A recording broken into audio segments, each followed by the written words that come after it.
A very good morning, children. Well, in today's class of economic application, we shall take up some exercises related to lesson 1, that is meaning and definition of economics. All right.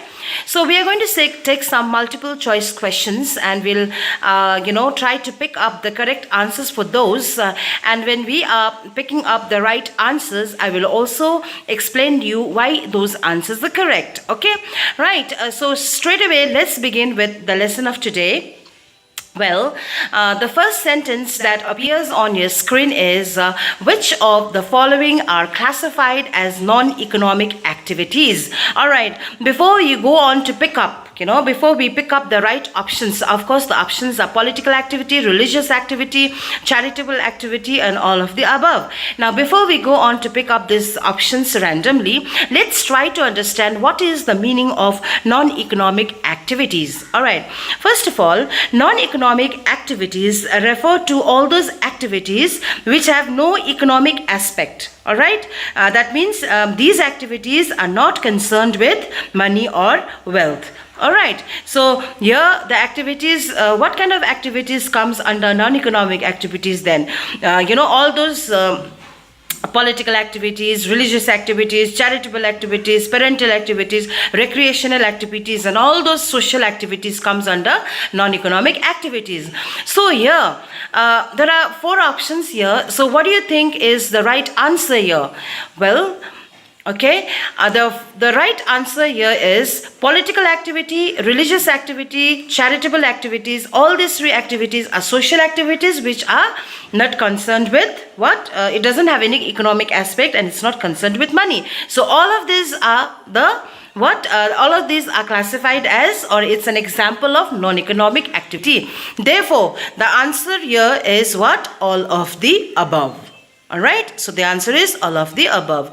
Now let's go to another sentence. Okay, now the next sentence number 2 says the scarcity problem arises because our resources are unlimited, limited, sufficient, or large. Okay, now before you go up to pick up the right option, first try to understand the question. Okay, now you have to see, the scarcity problem that arises in the economy is due to is because the resources are unlimited. Resources here means all the natural resources.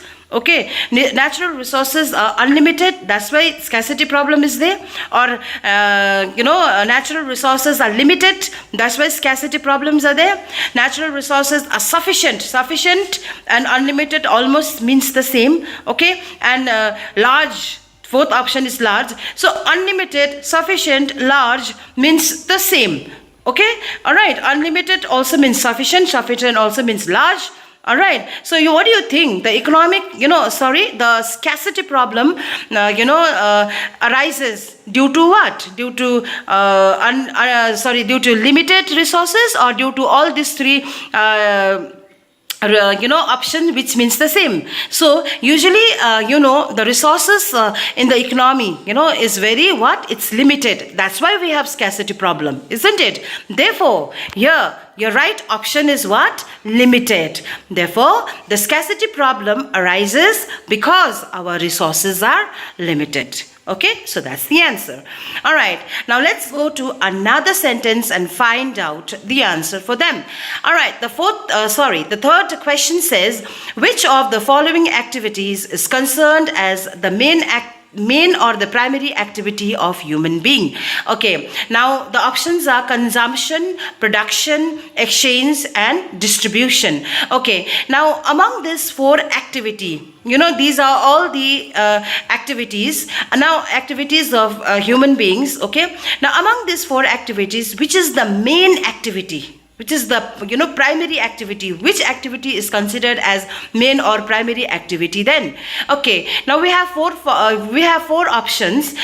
If you see option number 1, consumption. Now see, how can you consume unless there is production? If there is no production, the question of consumption doesn't arise, isn't it? Now exchange here in one sense, means exchange of goods in terms of money, when we buy goods and all, we exchange it through what? Money, right? So exchange cannot take place unless goods are produced. Okay, so this is how we'll have to analyze it. Then distribution. Even distribution of goods cannot take place unless there is production. So what we see here is that among all these four options, consumption, exchange, distribution can take place only when there is what? When there is production. So unless production is there, other activities cannot take place. So production is the correct option here. So which of the following activity is considered as the main or a primary activity of human being? Production activity is considered as main or the primary activities of human being. Alright. Now let's go for the next option. Okay. Here again, which of the following are the main, which of the following is or are the main types of economic activity? Yes. Now among these four options, which of the following is or are the main types of economic activity? Production, consumption, exchange, all of the above. Yes. Now you see, production is also considered as economic activity. As you know, what is an economic activity? We've already learned what economic activities are. Economic activities are all those activities which are concerned with money or wealth. Okay, so economic activity means that. So therefore production is also a very important economic activity. Okay, what includes here? What includes here in production activities? Those are related to utility or say price of the goods or services or production of any goods. These kind of activities are included in the production. Okay, now this is also an economic activity. Then comes consumption.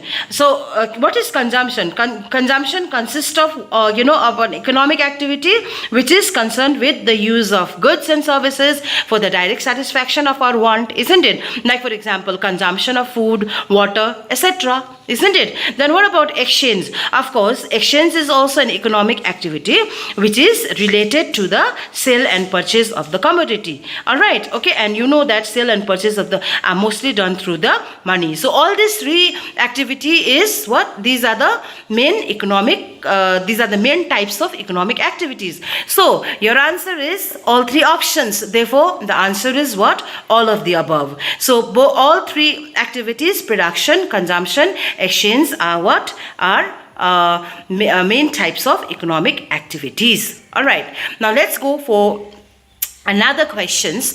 Okay, now this word economics, we very often we use of this word economics. Now this word economics is derived from which of the following words? There are four options here. First is ecos, all right, second is normous, third is both A and B, that is ecos and normous, and fourth option is none of the above. That means all three options above are not the words from where the word economic has been derived. Okay, now if you have if you remember the term economics that we the term economics when we learn the first of all, the very first chapter only, when we talk about economics, we learn the definition of economics, and we also learn where this word economics has derived from, isn't it? Okay, so the term economics, as you know, was originally derived from the two Greek words. Okay, two Greek words. First means ecos, which means household. Okay, then second is nomos, which means management. Okay, so these two, the word economics is derived from these two words, ecos and nomos. So ecos means household and nomos means the management. Okay, therefore it refers to the managing of the household using the limited fund. So in fact, the same is true for the society as well. Okay, the society also faces the problem of satisfying unlimited wants with the limited resources. Okay, so thus economics studies the ways and the means in which people organize themselves to tackle with the main problems of scarcity. Okay, therefore this word's economics, basically the main point is here, the main focus that we are supposed to put here is that the word economics is derived from two words. Ecos means household and nomos means management. So here, what is the right option, do you think? Well, the right option is option C, which means both A and B. So it is derived from the words ecos and nomos, and these two words are the Greek words. All right. Now, let's see one more, the last sentence for the class. Well, who is considered as a father of economics? Yeah, who is considered as father economics? We have four options here: Ricardo, second is J.S. Smith, third is Adam Smith, and the last one is Aristotle. Yes. Now, as you know, here among these four economists, Adam Smith. Okay, Adam Smith is referred to as the father of modern economics. Okay, all right, and he is the one who wrote the famous book. Remember, the Enquiry into the Nature and Causes of Wealth of the Nation. Okay, where he defined economics as a science of wealth. Okay, so Adam Smith is the right option. So Adam Smith is considered as a father of modern economics. All right. So children, that's all for today in this class. In the coming up classes, we shall carry on with more of such exercises. All right. Thank you very much. Have a good day.